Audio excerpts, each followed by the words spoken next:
just go ahead and do a video log this morning and talk about some fun stuff that Nevada's doing. So we have a goal every year for the past probably 5 years. And it's going to continue until we reach this goal. But we have a goal of 0 traffic fatalities for an entire year. Last year we broke that, I think, within the first week, maybe even the first day of the year. We didn't make the goal. In fact, we're doing worse this year than we did last year. But compared to a lot of other states per capita, we're actually doing really well. So I think it's kind of working. Now, what are they doing to make this goal? Well, Nevada as a state is doing 2 things. One, they're running a lot of public service announcements talking about traffic safety, fines you get for texting and driving and stuff like that. And 2, they're making a lot of laws. One of my favorite laws is, well, I'll tell you about it after the bit.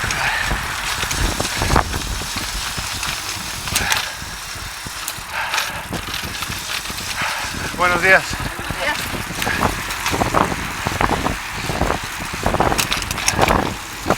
One of my favorite laws that they're doing is on multi-road lanes, and they've had this for a few years. Well, not multi-road lanes, multi-lane roads. We have a law where even if a cyclist is in the cycle lane, the cars have to move over one more lane. So the lane immediately to the left of the cyclist should always be empty, technically, according to the law. Doesn't happen, but that's the law. Pretty funny. You'll see when I get there, and I'm sure you've seen it many times, but people pass me like crazy on that lane. They do give me room, but they're actually supposed to move over an entire lane, and that doesn't happen very often. It does happen, some people do pay attention to it, but not a lot.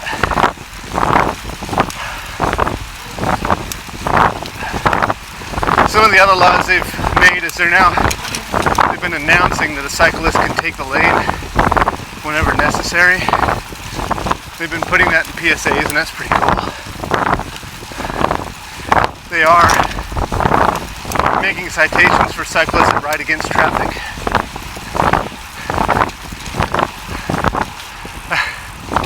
Buenos días. And some other things like that. The fine for running a stop sign is the same for a cyclist as it is for a car. That's always been the law. We've never been allowed the Idaho stop here. So, stop signs and stoplights and things, we have to come to a complete stop like that, and then we can go, if it's safe. Red lights, if the light is tripped by a sensor and the cyclist is unable to trip the sensor, after 3 cycles, and you can tell by the countdown of the pedestrian walk sign, actually after 2 cycles, the cyclist can go on a 3rd if it's safe. That's kind of new as well.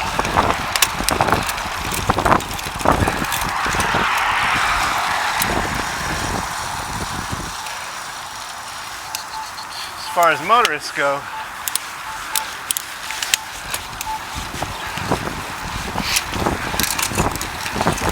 they've done a few things. At green lights,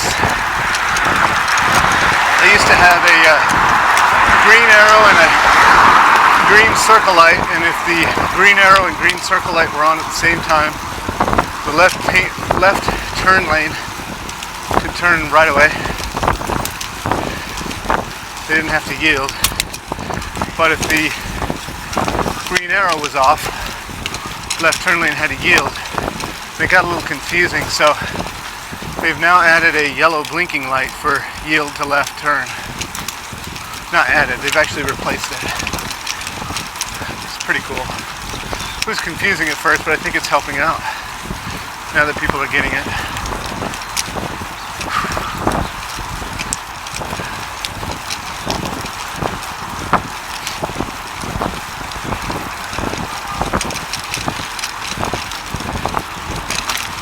Anyway, I think the biggest changes that they need to make, they haven't made, and those changes are attitudes towards driving. I honestly think that people just don't have a very good attitude when it comes to driving. A lot of times they feel they are more important than everybody else. And you see that when an ambulance passes, and there are some people that will not pull over because they feel that they can just go. That they are more important than the ambulance. Like this guy right here.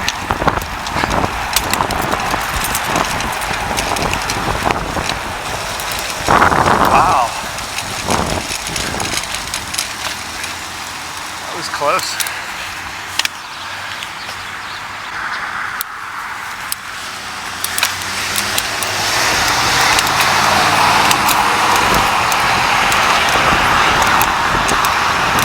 Also, the guy that cut me up in the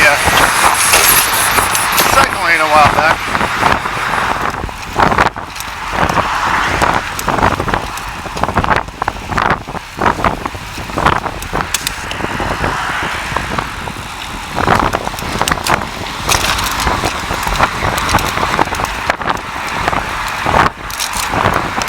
I thought it funny that he waited until the last minute. He had so much time before I got there.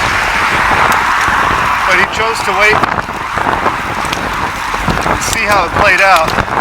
And then when I got near, he thought, well, my time is more important than that cyclist's safety, so I'm just going to go ahead and go. And he cut me off.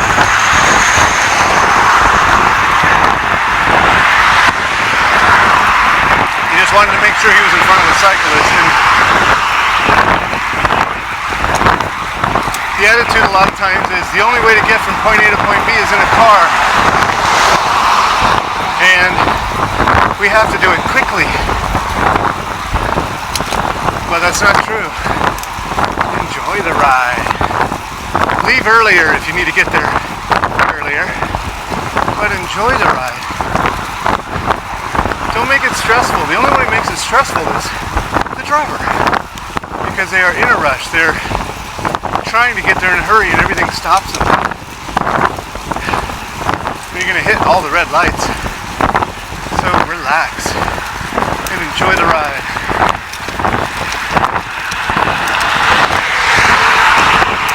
I think that's the attitude that's missing. I find it common on this side of town where I live that the attitude tends to be a little more relaxed. I lived over on the west side for a while, and far more aggressive driving attitude over there. And a lot of my friends that live over there tell me the same thing. It's far more aggressive over there. So, just relax. I know, I'm riding a road bike. I move pretty fast, but I'm not in a hurry. I'm just moving.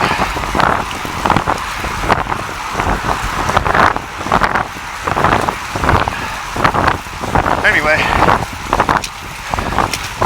yeah, how do we change that attitude? I don't know.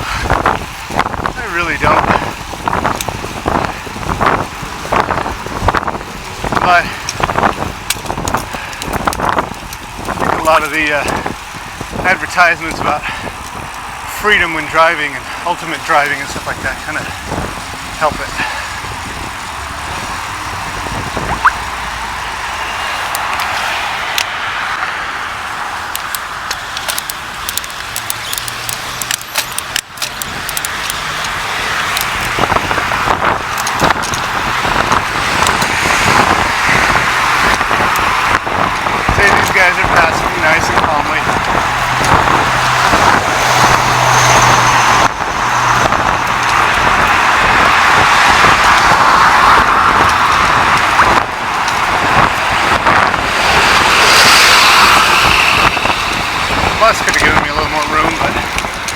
only because of the bus. The other ones aren't so big.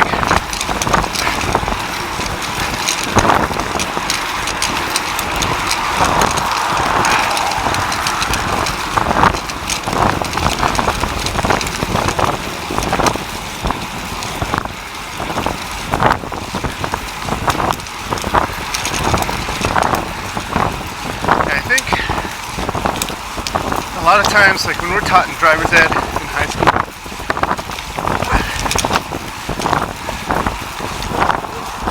we're taught all about the rules, and at least here we never actually experienced driving. I didn't. I was taught by my parents back then.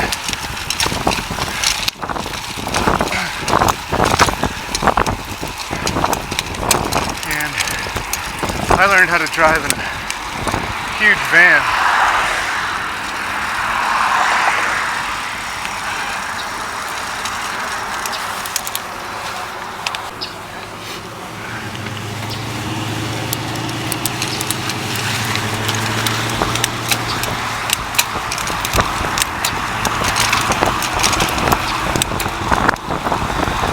Since then, I've driven things.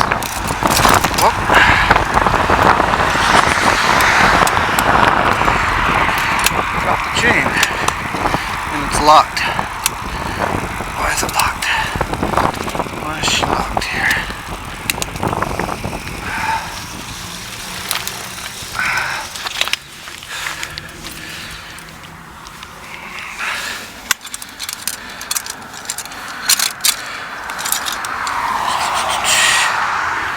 Alright, let's get this bad boy up.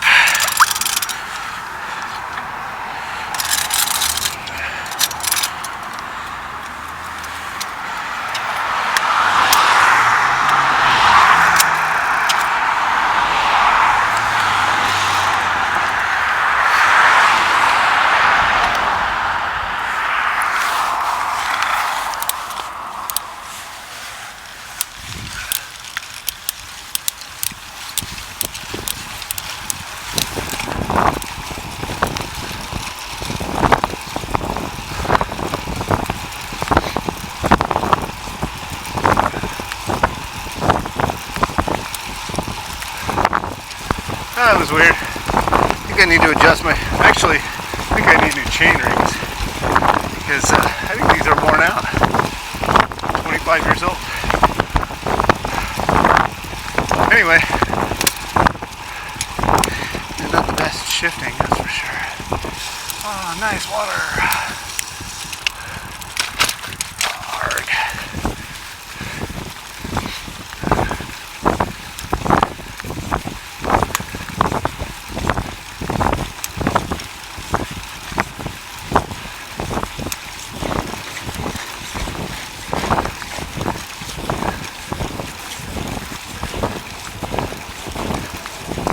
Well, back in driver's ed, we learned all about the rules, and it was a very easy A. Most of the tests were open book, because the teacher just didn't want to do anything. So he just sat there and everybody talked and watched these horrible, gory movies about people dying.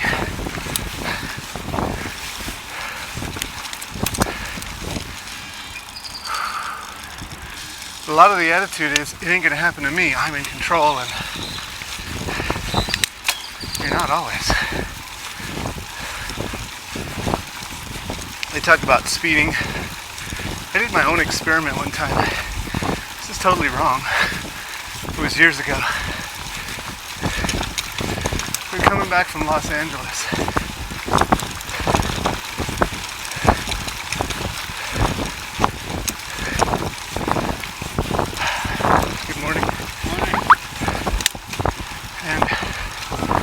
As we were coming back, my brother-in-law said, "Hey, step it up a bit. You're going exactly the speed limit. It's taking us forever."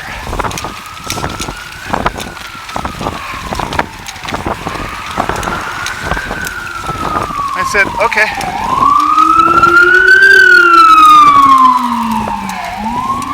So I stepped it up a bit.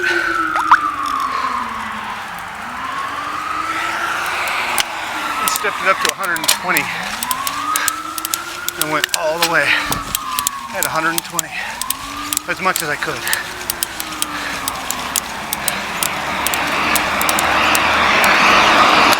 All the way from Los Angeles at 120 miles an hour. He did 80.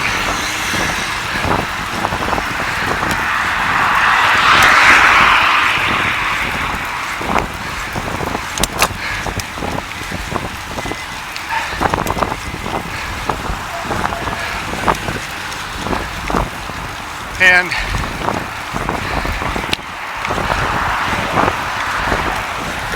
it was fun, but I had to stop for gas an extra time. Over that long distance,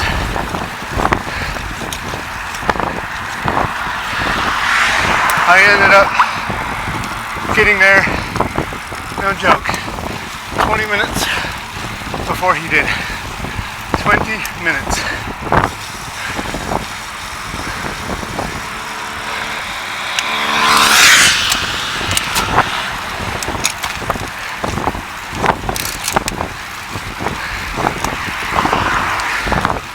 Partly because I stopped for gas.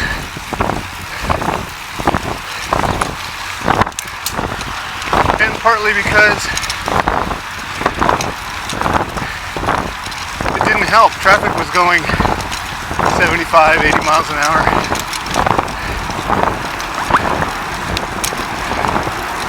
So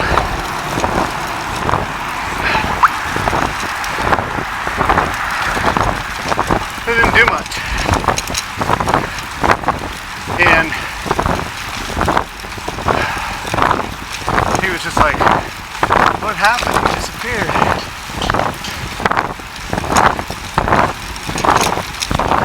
Had I not had to stop for gas, I probably would have saved 10 minutes. So it would have been 30 minutes more, maybe 35. Who knows? It's not enough.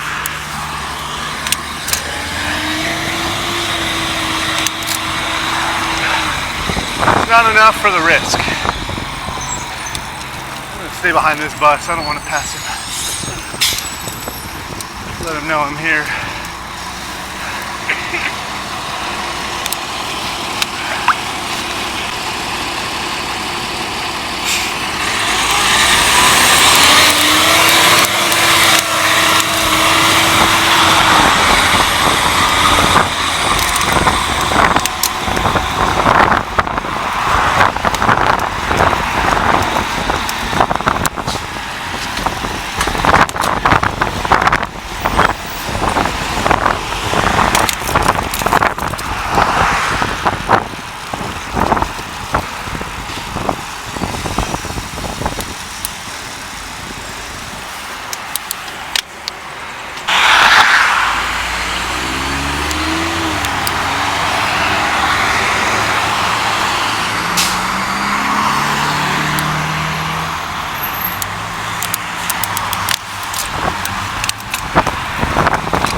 So yeah, speeding didn't really help.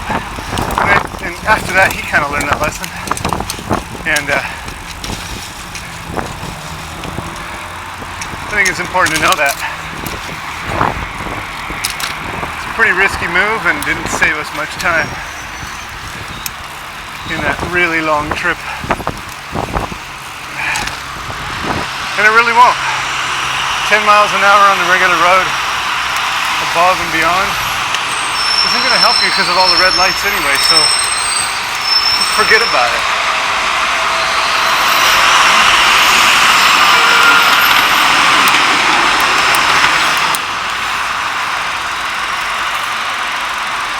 Well, that's my vlog for today.